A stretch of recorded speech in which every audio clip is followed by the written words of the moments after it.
Good Saturday, everyone, and welcome into today's daily Bible reading for October the 29th. Today we're reading together from Job chapter 25, which is the second half of Job's response to the third and final speech delivered by Eliphaz. Eliphaz really threw some haymakers at Job, leveling some very strong accusations against him, accusing him of all sorts of sin and wickedness. Job comes back at him and says, forget you. I'm not going to really address you anymore because you obviously don't know what you're talking about.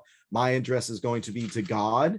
And he lays out his case before God and says, if God would really allow me to offer my testimony to him, then he would find me to be able to escape from him forever. I would be noted as emerging from the situation pure as gold. He recognizes God's sovereignty. And he understands that even though he is surrounded by thick darkness, it covers his face, that he still is not yet destroyed. Yet that leads him into this second half of his response, which is chapter 24 of Job, where he now just, again,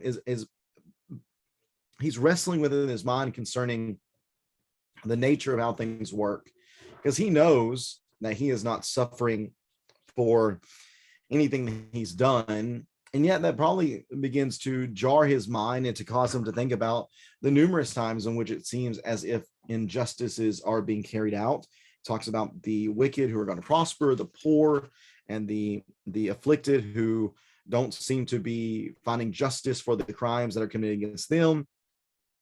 He's going to speak about the wicked who rebel against the light and do their deeds in the darkness. And what we're going to focus on is that aspect of it from verses 13 through 17, and then tying in verse 24 as well, that though things are done in darkness, they are going to be brought to light. And though they may not suffer punishment now, eventually they will suffer punishment. And then Job is going to conclude in this chapter in Job 24 in verse number 25, saying, listen, if this isn't true, if you're saying that my observations of the world are not true, then prove it. Prove to me that what I'm saying is inaccurate. So we'll look at that here in chapter 24 of Job, looking at his concluding remarks in response to the third and final speech of Eliphaz. Let me go ahead and get the text up on the screen for us. We'll get to reading here in Job 24, verse number 1.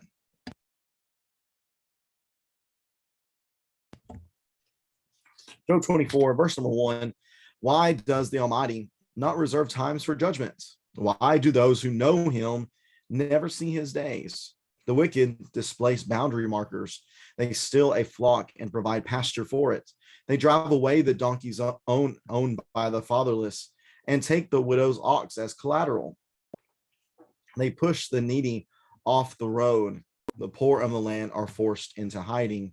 Like the wild donkeys in the wilderness, the poor go out to their task of foraging for food. The desert provides nourishment for their children. And they gather their fodder in the field and glean the vineyards of the wicked. Without clothing, they spend the night naked, having no covering against the cold. Drenched by the mountain rains, they huddle against the rocks, shelterless. The fatherless infant is snatched from the breast. The nursing child of the poor is seized as collateral. Without clothing, they wander about naked.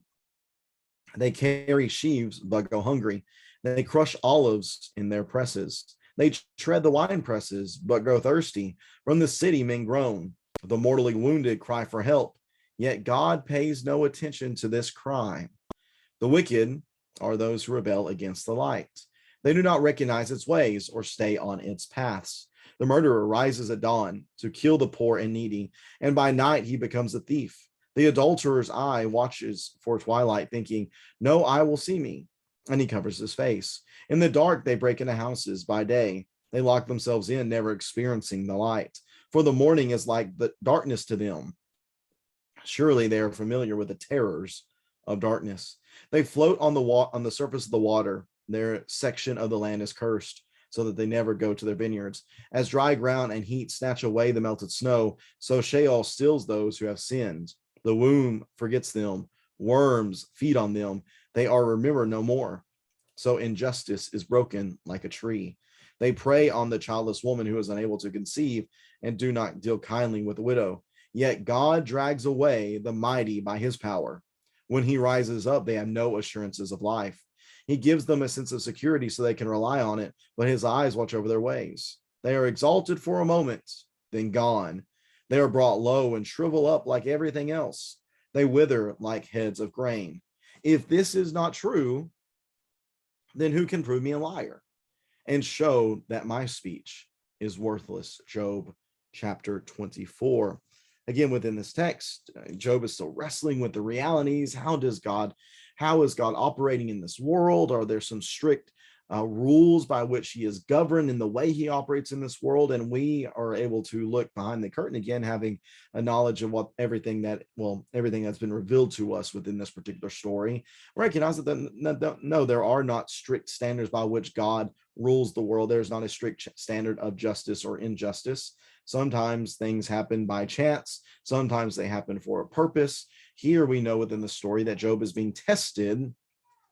He's being tested because the evil one has said that the only reason Job is a godly man is because God is taking care of him up until this point. And then if God would take away things from him, then he would curse Yahweh to his face and go about his way. Again, the Lord is not going to stand for such a challenge, and he has great confidence in Job, which is why he allows what happens to Job to happen.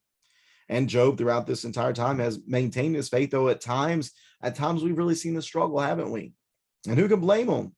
Who could blame Job for the struggles in which he has endured? And yet, even with the struggles, he has never given up faith entirely, even in those moments where he has said some things that we are like, I don't know if I exactly say that or not. He comes back very quickly and reasserts his confidence in God. Here within this chapter, again, one of the main focuses is verses 5 through 12, where the poor people who we would think God would care for are not being cared for. Job says, what's up with that? He thinks about, he says, yeah, God pays no attention to this crime. Is that true? Well, from his perspective, it seems as if it is at this point, again, wrestling with these realities. Verses 13 through 17 talk about those who are wicked, working in the darkness. Why? Because they don't want to walk in the paths of light. They don't want to walk in the ways of light. They rebel against the light. And I think here, recognizing the light referring to God, at least that's the way I would read it. I would assume that's kind of the way that Job is meaning it as well. And it seems as if they're able to operate in darkness without really much of an issue, except Job says, actually, even if they get away with their whole life, Sheol still awaits for them. That Sheol stills those who have sinned. Yeah, they prey on the childless woman. They do all these things, yet God drags away the mighty by his power. When he rises up, they have no assurance of life. But specifically verse number 24 here, they are exalted for a moment and then gone. They are brought low and shrivel up like everything else. They wither like heads of grain. So though they may get away with these things for a moment, Job recognizes that they're going to meet the same end as everyone else, that they're going to the grave. And I believe he has an understanding here that they're going to receive what they deserve in the grave. And so we have these individuals who are being wicked. Job says they're trying to do everything in darkness. They may have their deeds hidden by the cover of darkness so people don't see them. But at the end, he says they're going to get what's coming to them, and they're not going to get away scot-free. And he says this is one of the things that we're wrestling with. We have this going on, and you got to think in Job's mind, he's thinking, here I am suffering. They're getting away with their things. The poor are being afflicted as well. It's very difficult. Job just seems to be making statements of reality, saying this is what I see. I see what I'm going through. I see poor people being afflicted and not receiving justice. I see wicked people working in darkness and being able to go about their time and not really have too many issues. We all die, but what's up with this?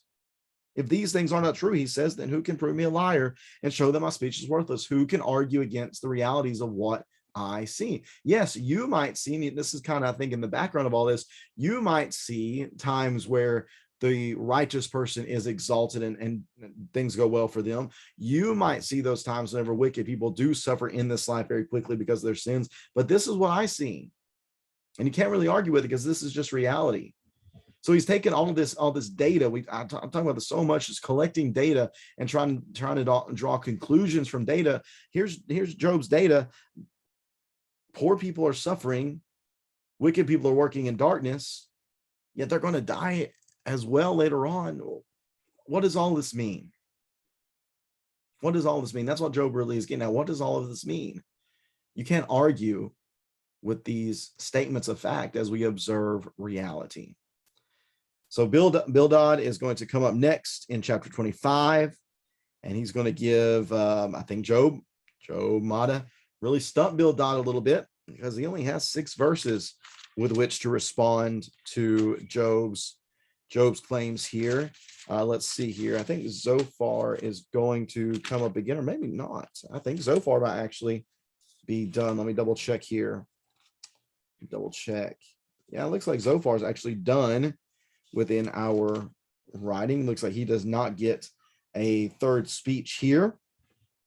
And I mean, again, if we're accurately reading this, seeing that Job is laying out very strong claims that cannot be denied, then yeah, maybe Bildad, this is all he's got to say. Maybe Zophar just doesn't have anything to say. But we are going to look at Bildad's short speech tomorrow as we read together chapter 25, and just taking away this: the deeds done in darkness, though men may not see them, God does, and God will hold them to account. Thanks so much for tuning to this reading on this Saturday. Hope you have a great rest of your Saturday. We're looking forward to being with everybody tomorrow. It's going to be, I think, it'll be an emotional day for us on tomorrow as we worship together and as we prepare for Billy's visitation and funeral. So I look forward to being with our church family. I look forward to encouraging and hopefully supporting you as we all support one another during this difficult time. And I hope that everything we're able to do does bring encouragement, and that we do focus on hope, and that sustains us throughout the day. Thank you again, though, for tuning in today. Have a good Saturday, everyone. Take care. God bless.